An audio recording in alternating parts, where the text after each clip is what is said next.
Hello everyone, स्वागत है आप सभी का हमारे यूट्यूब चैनल जीएस नगरी पर। जैसा कि आप सभी अपनी स्क्रीन पर देख पा रहे हैं, मैं आपके लिए करंट अफेयर्स लेके आई हूँ। यहाँ पर मैंने सारी इंपॉर्टेंट करंट अफेयर्स को अपनी वीडियो में इंक्लूड करने की कोशिश की है। इस क्लास में मैं आपको सारी इंपॉर्टेंट करंट अफेयर्स पढ़ाऊँगी और ये क्लास इंग्लिश में होगी, मतलब मैं आपको हिंदी में थोड़ा बहुत समझाऊँगी। लेकिन जो हिंदी वाले बच्चे हैं वो अभी थोड़ी देर इंतज़ार करें, अभी उनके लिए सुमित सर अगली वीडियो में अगली क्लास जो चलाएँगे उसमें वो उनको हिंदी में पढ़ाएँगे। ठीक है, आगे देखते हैं हम अपनी वीडियो में। पहला करंट जो है फीफा पोस्टपोन्स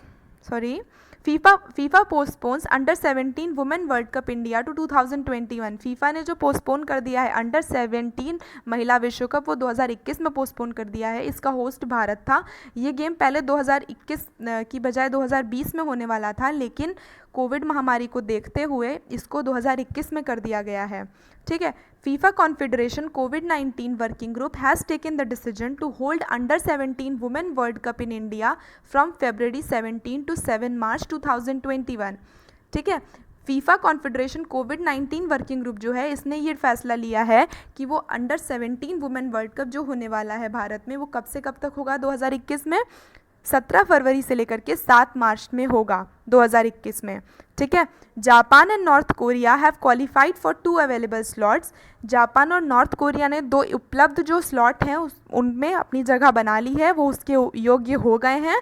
और Bharat as a main tournament as host, Bharat इस टूर्नामेंट की मेज़बानी करेगा और उसने मेज़बान के रूप में अपने लिए वहाँ पर एक जगह बना ली है। ठीक है, अब आगे देखते हैं। 5 venues have already been finalized to hold games during the tournament. These 5 venues are Ahmedabad, Bhubaneswar, Guwahati, Kolkata and Navi Mumbai. ठीक है, the opening games being allotted to Guwahati and final to Navi Mumbai. ठीक है, 5 venues हैं वो final हो गए हैं कि यहाँ पर गेम होगा। पहला वेन्यू है अहमदाबाद, दूसरा भुवनेश्वर, तीसरा गुवाहाटी, चौथा कोलकाता और पांचवा नवी मुंबई। ठीक है, और जो पहला गेम जो फीफा अंडर 17 का होगा वो होगा गुवाहाटी में, और जो फाइनल होगा वो होगा नवी मुंबई में। ठीक है, अब इस करंट में शुरुआत से मैं आपको ये बता देती हूँ कि क्या क्या इम्पॉर्टेंट है। इसमें ये इम्पॉर्टेंट है कि फीफा अंडर 17 वर्ल्ड कप है वो 2020 में होने वाला था भारत में, जो अब पोस्टपोन होकर 2021 में हो गया कोरोना वायरस की महामारी को देखते हुए। ठीक है, अब ये गेम 2021 में 17 फरवरी से लेकर के 7 मार्च में होगा। जापान और कोरिया ने 2 स्लॉट में अपनी जगह बना ली है और भारत मेज़बान के रूप में अपनी जगह बनाएगा। आगे देखते हैं। फिर इस करंट में ये लर्न करना है कि 5 वेन्यू कौन कौन से हैं जहाँ पर गेम होने हैं इस टूर्नामेंट के। वो हैं अहमदाबाद, भुवनेश्वर, गुवाहाटी, कोलकाता एंड नवी मुंबई। ठीक है, और ओपनिंग कहाँ पे होगी? गुवाहाटी में, और फाइनल कहाँ पे होगा? नवी मुंबई में। अब इसमें से करंट से जो क्वेश्चंस और निकल के आ रहे हैं वो क्या है कि प्रेसिडेंट ऑफ फीफा का प्रेसिडेंट कौन है? Gianni Infantino. ठीक है, इसकी नींव कब रखी गई? 21 मई 1904। ठीक है, when was it founded? It was founded on 21 मई 1904। ठीक है, इसका मुख्यालय कहाँ है, मतलब हेडक्वार्टर, वो है ज़ूरिच, स्विट्ज़रलैंड में। ठीक है, अब मैं इसको क्लियर कर देती हूँ, आप एक बार इसको देख लीजिए, चेकआउट कर लीजिए, उसके बाद हम आगे बढ़ते हैं। China team wins FIDE-chess.com online nation cup. ठीक है, इस बार जो है चेस के गेम्स जो है कोरोना वायरस के मद्देनज़र रखते हुए ऑनलाइन करवाए गए थे। किस पे? FIDE-chess.com पे। ठीक है, उसमें जो है चाइना की टीम जीत गई है। China has won the first edition of FIDE-chess.com online nation cup against the USA। ठीक है, किसके अगेंस्ट जीती है? इसका ओपोनेंट कौन था? USA था। In the final China face the USA which ended in a draw with 2-2। ठीक है, चाइना ने USA के साथ में एंड में ये गेम खेला, जो फाइनल था उसमें खेला, और जो है जो 2-2 से ड्रॉ हो गया, 2-2 से। China was adjudged the winner on the basis of its topping the point table in round robin stage. उसमें एक राउंड रॉबिन स्टेज होती है जिसके हिसाब से ये डिसाइड किया गया कि इस ड्रॉ में विनर कौन रहेगा, और उसमें चाइना को ज़्यादा पॉइंट्स मिले थे राउंड रॉबिन स्टेज में, तो चाइना को इसमें विनर डिक्लेयर कर दिया गया। मतलब चाइना की टीम जीत गई FIDE-chess.com ऑनलाइन नेशन कप। ठीक है, आगे देख लीजिए। In this tournament India finished at 5th rank. The super final concluded 6 days of online competitive chess at the highest level between 6 international teams. इसमें 6 अंतर्राष्ट्रीय टीमें हिस्सा ले रही थी, जिसमें इनके सबसे अच्छे वाले चेस के प्लेयर जो थे वो ग्रैंड मास्टर्स वो खेल रहे थे। इसमें भारत जो है, भारत की टीम वो 5वीं रैंक पर रही। ठीक है, 6 टीमें हिस्सा ले रही थी और ये 6 दिन तक ऑनलाइन कंपटीशन चला है और इसमें 6 अंतर्राष्ट्रीय टीम्स ने हिस्सा लिया, जिसमें भारत था, चाइना था, यूएसए, यूरोप, रशिया और बाकी पूरी दुनिया। ठीक है, 6 टीमें कौन कौन सी थी? पहली चाइना, दूसरी यूएसए, तीसरी यूरोप, चौथी रशिया, पांचवी इंडिया और छठी बाकी के बचे हुए लोग। ठीक है, इस टूर्नामेंट में भारत को 5वीं रैंक मिली है और किसने टॉप किया है? चाइना ने। किसके अगेंस्ट टॉप किया है? यूएसए के अगेंस्ट। और चाइना और यूएसए जो है वो 2-2 का ड्रॉ कर रहे थे, लेकिन उसके बाद एक राउंड के बेसिस पे चाइना को उसमें ज़्यादा मार्क्स मिले थे, इसलिए उसको विनर डिक्लेयर कर दिया गया। ठीक है, अब एक बार मैं पिछले वाले पेज पे वापस जा रही हूँ। इसमें देख लीजिए इंपॉर्टेंट क्या क्या लर्न करना है कि ये जो fitchess.com ऑनलाइन नेशन कप है ये पहली बार हुआ है। ठीक है, तो ये पहला एडिशन है। इसमें कौन जीता है? इसमें जीती है चाइना। किसके अगेंस्ट जीती है? यूएसए के अगेंस्ट जीती है। ठीक है, और ये ड्रॉ हुआ था 2-2 का। चाइना कैसे जीत गया? क्योंकि राउंड रॉबिन स्टेज में चाइना को ज़्यादा पॉइंट्स मिले थे, इसके बेसिस पे चाइना जीत गया। ठीक है, इसमें यही इंपॉर्टेंट है करंट में। और इसके बाद इस वाले पेज पे इंपॉर्टेंट क्या है कि कौन कौन सी 6 टीमें थी जो हिस्सा ले रही थी? China, USA, Europe, Russia, India and rest of the world. ठीक है, और भारत की टीम जो थी, भारतीय टीम, वो 5वीं रैंक पे रही।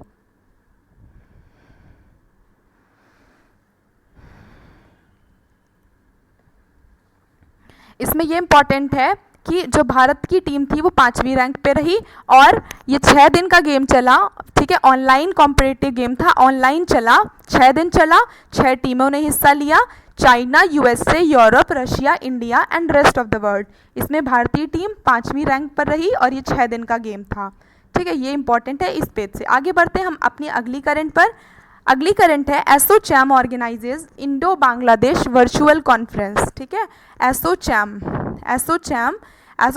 एक शॉर्ट फॉर्म है किसका? Associated chambers of commerce and industry of India. ठीक है, इसका शॉर्ट फॉर्म है ASSOCHAM, associated chambers of commerce and industry of India. ठीक है, इन्होंने ऑर्गेनाइज की इंडिया और बांग्लादेश की एक कॉन्फ्रेंस जो कि ऑनलाइन थी, इसलिए उसको वर्चुअल कॉन्फ्रेंस बोला जा रहा है। It has organise the Indo Bangladesh virtual conference. ठीक है, वर्चुअल कॉन्फ्रेंस एक ऑर्गेनाइज की किसने? एसोचैम। एसोचैम का फुल फॉर्म है associated chamber of commerce and industry of India. ठीक है, union DoNER minister of state, clear कर देती हूँ ताकि आपको दिखाई दे। Union DoNER minister of state IC doctor Jitendra Singh. ठीक है, ये यूनियन डोनियर मिनिस्टर हैं स्टेट के। ठीक है, डॉक्टर जितेंद्र सिंह, इन्होंने एड्रेस किया वर्चुअल कॉन्फ्रेंस को, जो कि किसके किसके बीच में थी? इंडिया और बांग्लादेश के बीच में। The conference featured the participation of minister of commerce Bangladesh. इसमें बांग्लादेश के मिनिस्टर ऑफ कॉमर्स ने पार्टिसिपेट किया, जिनका नाम है Tipu Munshi. Chief minister of Meghalaya, Meghalaya के चीफ मिनिस्टर सीएम ने। ठीक है, मुख्यमंत्री मेघालय के, जिनका नाम है कोनराड संगमा। ठीक है, and Riva Ganguly Das. High commissioner to Bangladesh, Bangladesh के हाई कमिश्नर हैं ये, क्या नाम है इनका? रीवा गांगुली। ठीक है, और चीफ मिनिस्टर ऑफ मेघालय जिनका नाम है कोनराड संगमा, इन्होंने पार्टिसिपेट किया। रीवा गांगुली दास, ये कौन है? हाई कमिश्नर टू बांग्लादेश, इन्होंने पार्टिसिपेट किया। Minister of commerce Bangladesh Tipu Munshi ने पार्टिसिपेट किया। और भारत से union DoNER minister of state doctor Jitendra Singh ने एड्रेस किया। ठीक है, 1 2 3 4 5, ये 1 2 3 4 5 लोगों ने ये कॉन्फ्रेंस अटेंड की। ठीक है, मैंने आपको बताया पहले हैं डॉक्टर जितेंद्र सिंह, दूसरे हैं मेघालय के Conrad Sangma chief minister, Reeva Ganguly Das ये हाई कमिश्नर टू बांग्लादेश है इन्हों को, और minister of commerce Bangladesh Tipu Munshi. ठीक है, इन लोगों ने मिल करके इस कॉन्फ्रेंस में हिस्सा लिया। ठीक है, While addressing the conference, Dr. Jitendra Singh emphasized on the critical role on the northeastern region can play to boost trade and business between the two countries. Doctor Jitendra जब ये वर्चुअल कॉन्फ्रेंस अटेंड कर रहे थे तो उन्होंने ये बताया कि नॉर्थ ईस्टर्न रीजन तो जो भारत का है और भारत से सटे हुए जो उसके पड़ोसी देश हैं नॉर्थ ईस्टर्न रीजन की तरफ, वो एक दूसरे का साथ दे करके ट्रेड को और बिजनेस को यानी कि व्यापार को और लेन देन को बढ़ा सकते हैं इंडिया और बांग्लादेश के बीच में। He also urged the participants to make some effort for the promotion of several items. उन्होंने जो उसमें पार्टिसिपेट कर रहे थे वर्चुअल कॉन्फ्रेंस में, इनके अलावा जो लोग पार्टिसिपेट कर रहे थे उनसे ये भी कहा कि वो कोशिश करें कि हम दो देशों के बीच में जो व्यापार है वो बढ़ जाए, जैसे कि कोल यानी कोयला, जिंजर, सिट्रस फ्रूट जैसे नींबू, संतरा, इसका एक्सपोर्ट हो सके, और cement, plastic, PVC pipes etcetera for import, इनका इंपोर्ट हो सके, मतलब आयात और निर्यात जो है वो नॉर्थ ईस्टर्न रीजन से बढ़ाया जा सके, to enhance trade between the two countries, ताकि व्यापार बढ़ सके इंडिया और बांग्लादेश के बीच में। अब देख लीजिए कि इस करंट से निकल के क्या क्या दो चीज़ें आ रही हैं इंपॉर्टेंट। और प्राइम मिनिस्टर ऑफ बांग्लादेश, मतलब बांग्लादेश के प्रधानमंत्री कौन है, उनका नाम है शेख हसीना। वहाँ की कैपिटल क्या है, ढाका, और करेंसी यानी मुद्रा जो यूज़ होती है वो है टाका। ठीक है, अब आप इसको एक बार देख लीजिए, फिर हम आगे बढ़ते हैं। आगे है हमारी अगली करंट है, TDB and CII organises digital conference restart. ठीक है, TDB and CII organises digital conference, उन्होंने एक डिजिटल कॉन्फ्रेंस ऑर्गेनाइज की जिसका नाम रखा रीस्टार्ट। ठीक है, आप ये इमेज में देख लीजिए। रीस्टार्ट का फुल फॉर्म है reboot the economy through science, technology and research translations. ठीक है, मतलब अर्थव्यवस्था को बढ़ाना कैसे, साइंस से, विज्ञान से, टेक्नोलॉजी से और रिसर्च से यानी अनुसंधान से, इन तीनों का प्रयोग करके इकोनॉमी को बढ़ाना, जिसका नाम उन्होंने दिया रीस्टार्ट। ठीक है, टेक्नोलॉजी डेवलपमेंट बोर्ड टीडीबी, ये जो टीडीबी है इसका फुल फॉर्म है technology development board and confederation of Indian industry, ये जो सीआईआई है इसका फुल फॉर्म है कॉन्फेडरेशन ऑफ इंडियन इंडस्ट्री। एक बार मैं इसको क्लियर कर देती हूँ ताकि आपको साफ साफ दिखाई दे।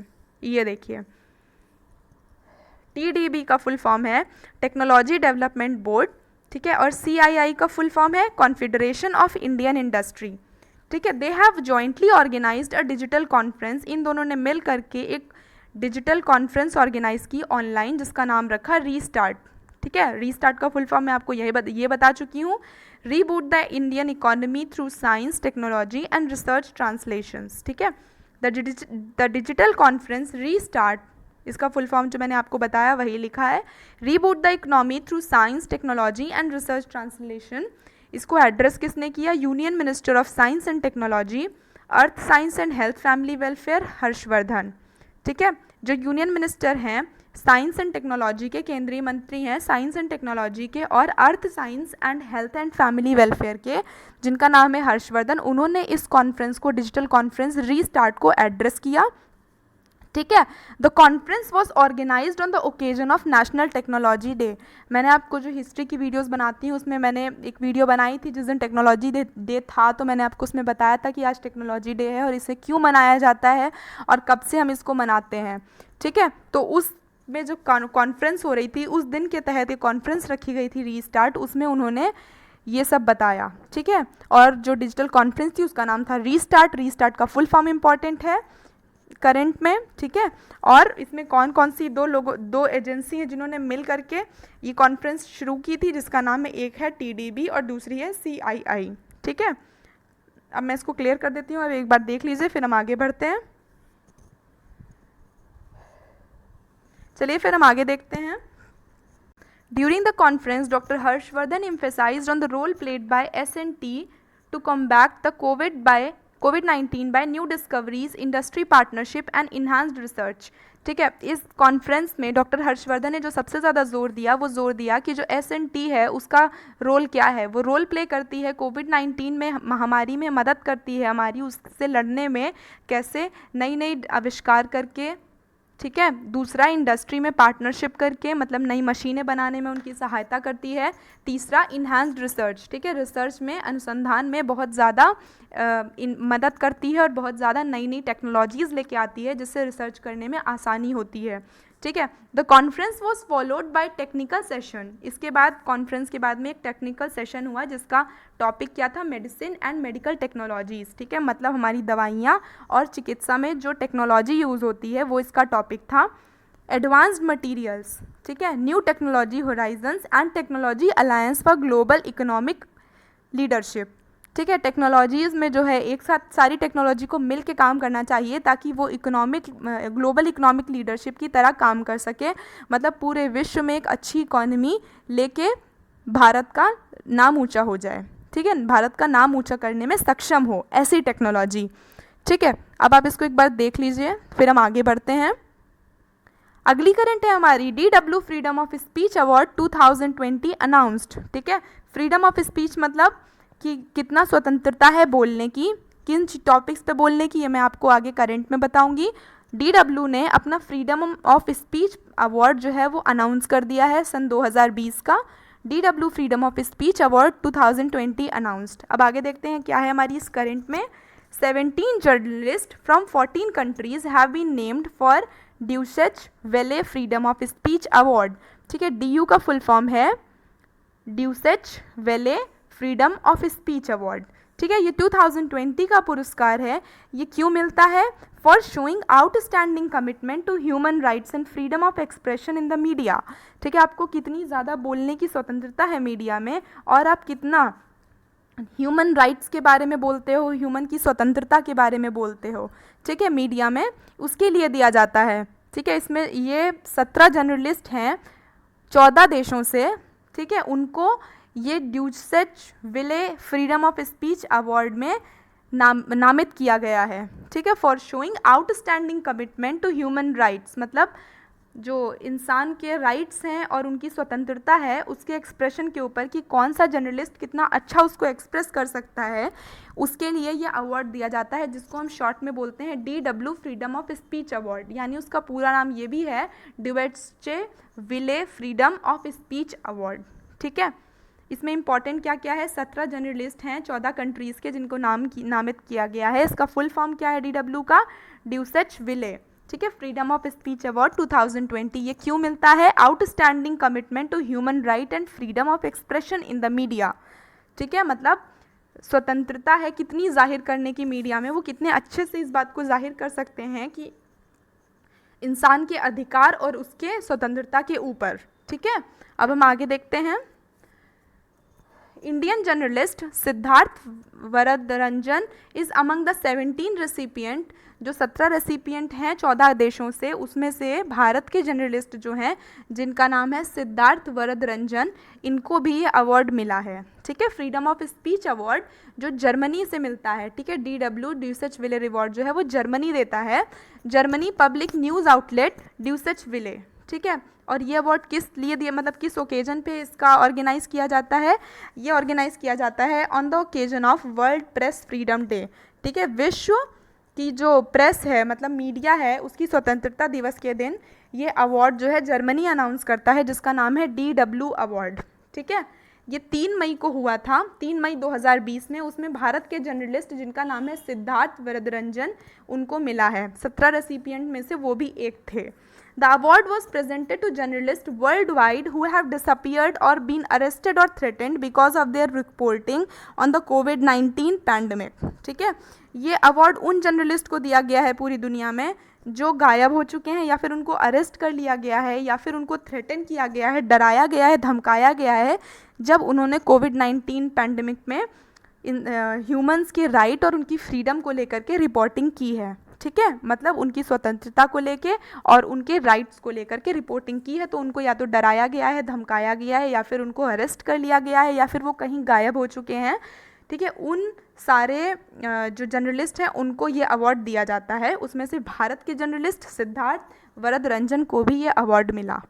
ठीक है, और ये कब दिया जाता है? Occasion of world press freedom day. ठीक है, विश्व में जो प्रेस फ्रीडम डे होता है जो कि 3 मई को होता है, उसमें ये अवार्ड दिया जाता है, जर्मनी देता है। ठीक है, अब हम आगे देखते हैं।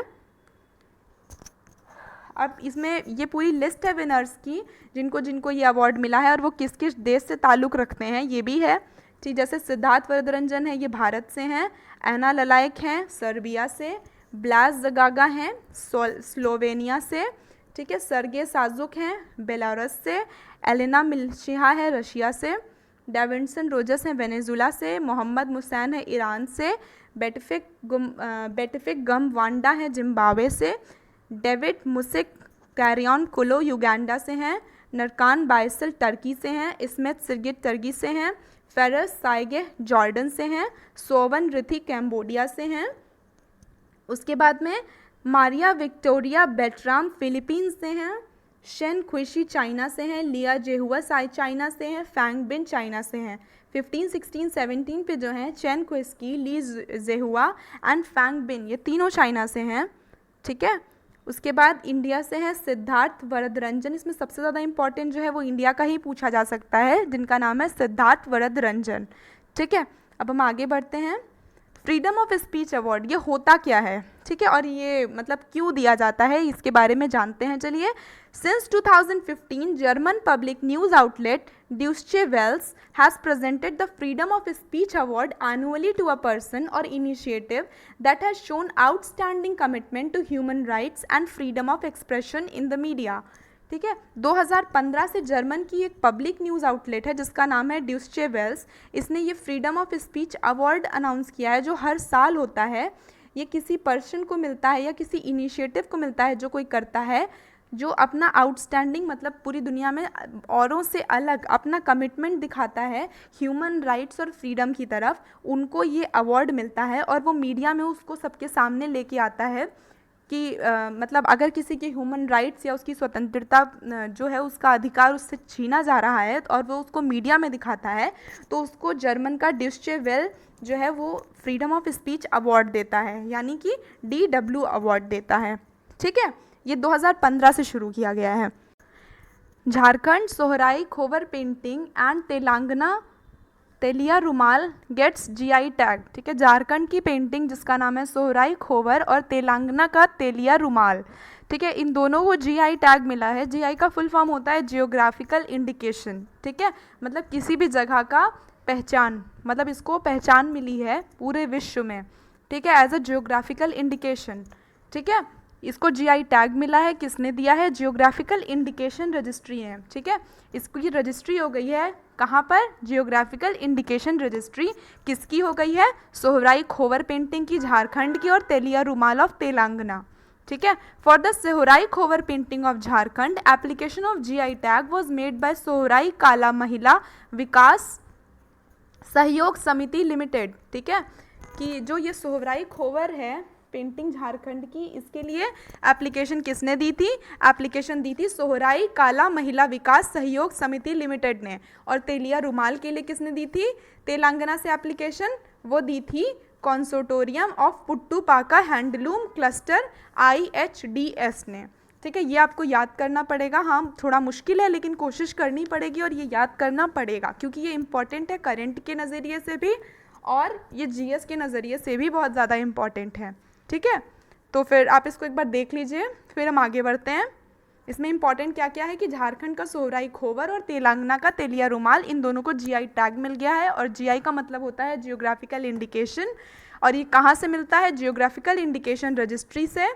ठीक है, और सोहराई खोवर जो झारखंड की पेंटिंग है उसके लिए एप्लीकेशन किसने दायर की थी, उसके लिए दायर की थी सोहराई काला महिला विकास सहयोग समिति लिमिटेड ने।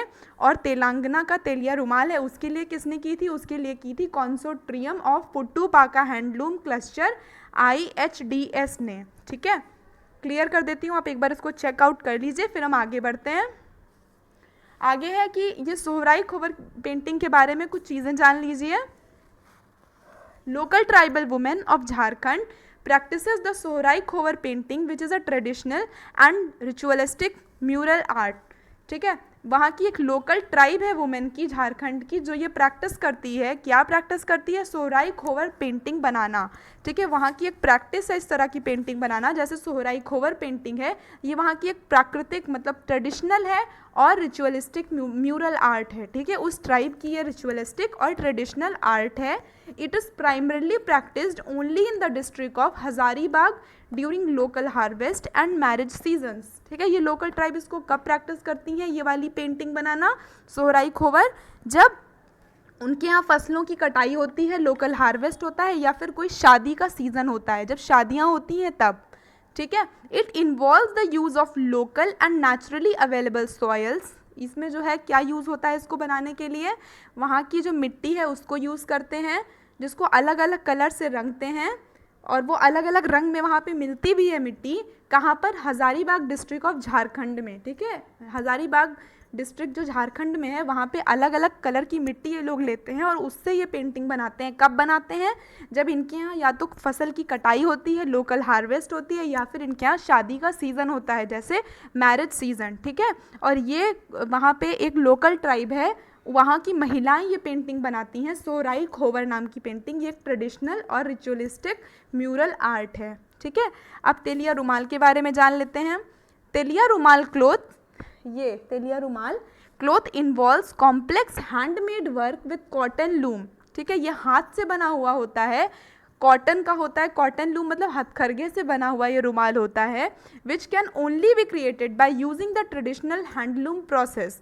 पुराने हैंडलूम प्रोसेस से ही ये बन सकता है। ये जो नए हथकरघे होते हैं कारखानों में, उनसे नहीं बनता है। And not by any mechanical means, ये किसी मैकेनिकल तरह से या कोई मशीन इसको नहीं बना सकती है। The Telia rumal exhibits a variety of designs and motifs. ये जो रुमाल होता है इसमें अलग अलग रुमाल में अलग अलग तरह की डिज़ाइंस होती हैं और अलग अलग कलर्स होते हैं, ठीक है। और इसमें सिर्फ 3 कलर यूज़ होते हैं, वो है रेड, ब्लैक और वाइट, ठीक है। रेड, ब्लैक और वाइट को यूज़ करके इसमें अलग अलग डिज़ाइंस दिए जाते हैं और अलग अलग ड्राइंग्स बनाई जाती हैं, ठीक है। और ये किसी भी मशीन से नहीं बन सकता है, ये हाथ से बनता है और पुराने ज़माने में जो हथकरघे यूज़ होते थे उनसे ही बनता है, ठीक है। अब आगे जो इस करंट से न्यूज़ निकल के आती है वो है कि झारखंड के सीएम कौन है? हेमंत सोरेन, ठीक है। वहाँ के गवर्नर कौन है? Shrimati Draupadi Murmu. Chief minister of Telangana, Telangana के सीएम कौन है? के चंद्रशेखर राव। वहाँ के गवर्नर कौन है? तमिलिसाई सौंदररंजन, ठीक है। इसको मैं एक बार क्लियर कर देती हूँ, आप इसको चेकआउट कर लीजिए। अगर आपको कोई डाउट हो तो आप मुझसे पूछ लीजिए।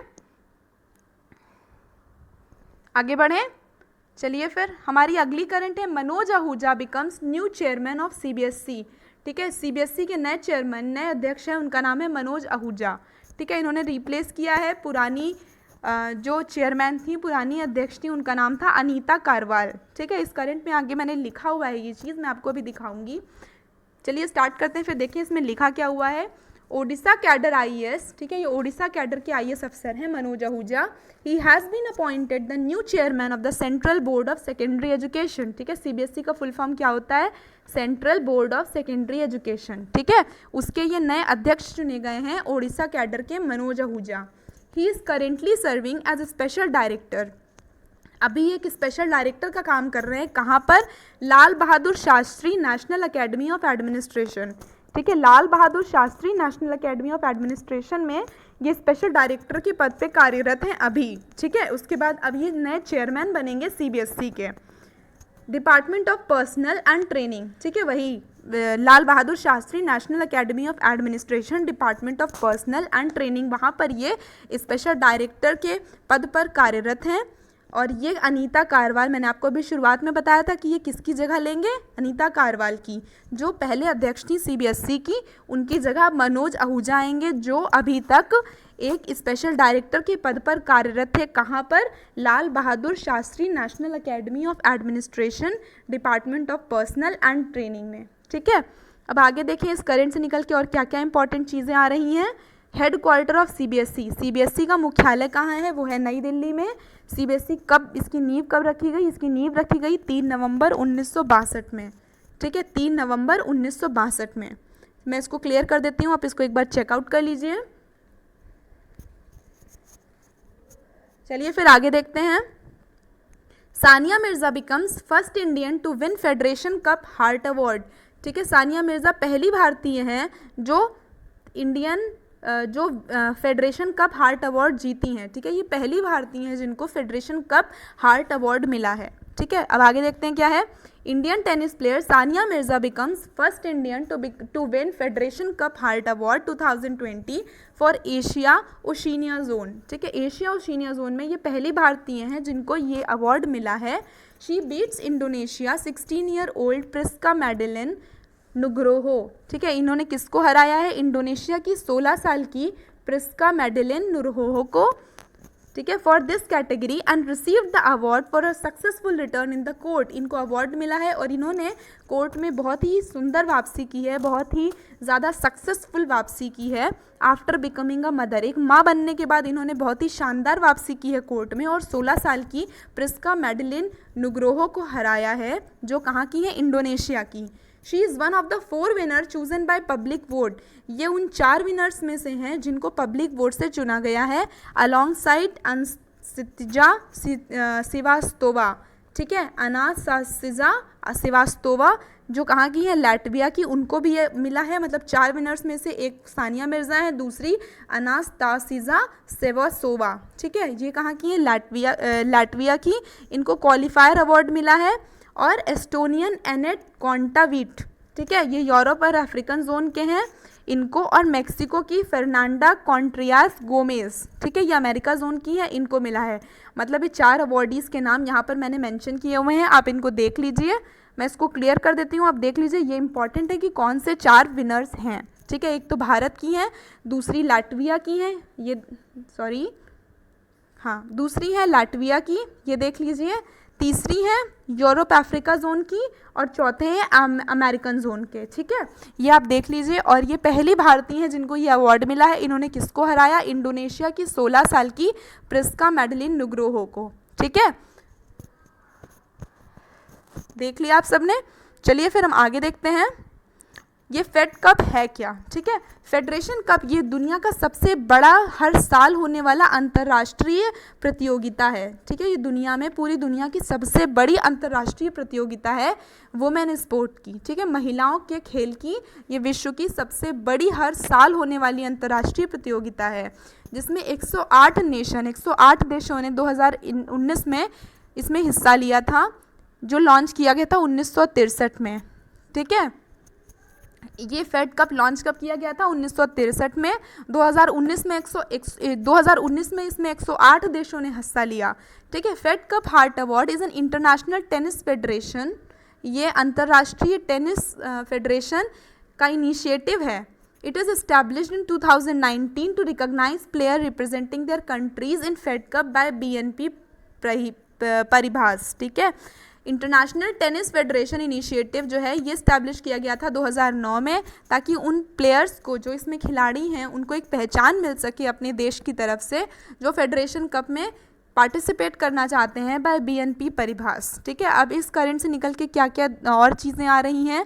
इंटरनेशनल टेनिस फेडरेशन के हेडक्वार्टर कहाँ पे हैं, मतलब अंतर्राष्ट्रीय टेनिस फेडरेशन जो है उसका मुख्यालय कहाँ है, उसका मुख्यालय है लंदन, यूनाइटेड किंगडम में।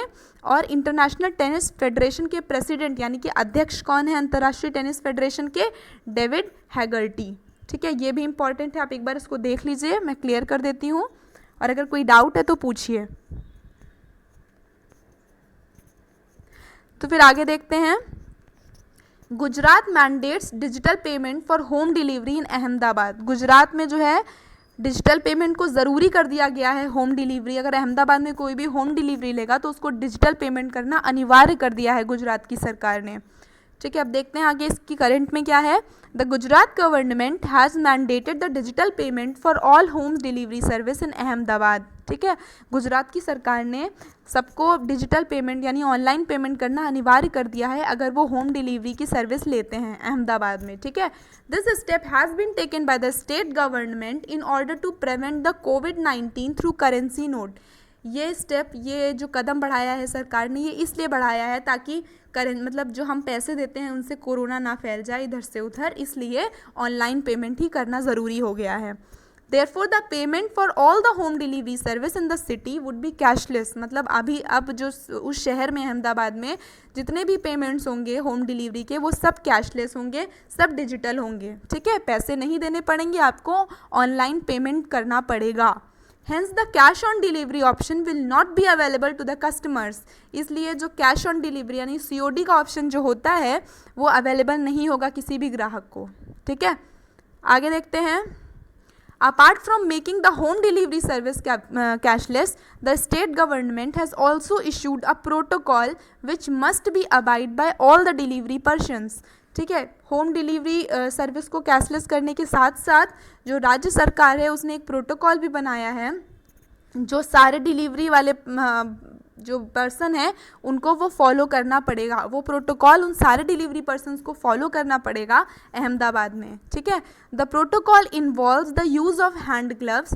वो प्रोटोकॉल क्या है? वो प्रोटोकॉल ये है कि जो डिलीवरी पर्सन है वो दस्ताने पहनेगा, सैनिटाइज कैप पहनेगा, उसके पास जो कैप होगी वो सैनिटाइज होगी उसकी, और उसके पास हमेशा सैनिटाइज़र रहेगा। The delivery person are also required to follow the social distancing norms. जो डिलीवरी पर्सन होंगे उनको सोशल डिस्टेंसिंग भी फॉलो करना पड़ेगा, मतलब 2 गज की दूरी ज़रूरी है। मोदी ने बोला था, ये हमारे प्रधानमंत्री जी नरेंद्र मोदी ने ये बोला था कि सोशल डिस्टेंसिंग का पालन करेंगे, तो डिलीवरी पर्सन्स को भी करना पड़ेगा अहमदाबाद में, ये उनके प्रोटोकॉल में है। They must be having Aarogya Setu app downloaded on their mobile phone. और उनके मोबाइल पे आरोग्य सेतु ऐप होना भी अनिवार्य कर दिया गया है, ठीक है। अब इसमें जो कॉम्पिटिटिव एग्जाम में निकल के जो क्वेश्चंस आ रहे हैं वो है चीफ मिनिस्टर ऑफ गुजरात, ठीक है, वो हैं विजय भाई आर रूपानी, और वहाँ के गवर्नर कौन है? आचार्य देवव्रत, ठीक है। आप इसको एक बार चेकआउट कर लीजिए और कोई डाउट हो तो पूछिए। के लिए इतना ही। अगर आपको ये PDF चाहिए तो आप हमारी वेबसाइट से जाकर के डाउनलोड कर सकते हैं।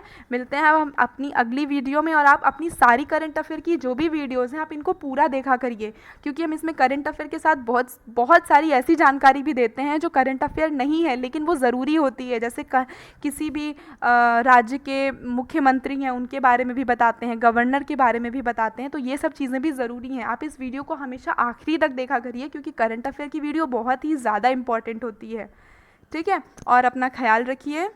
जय हिंद।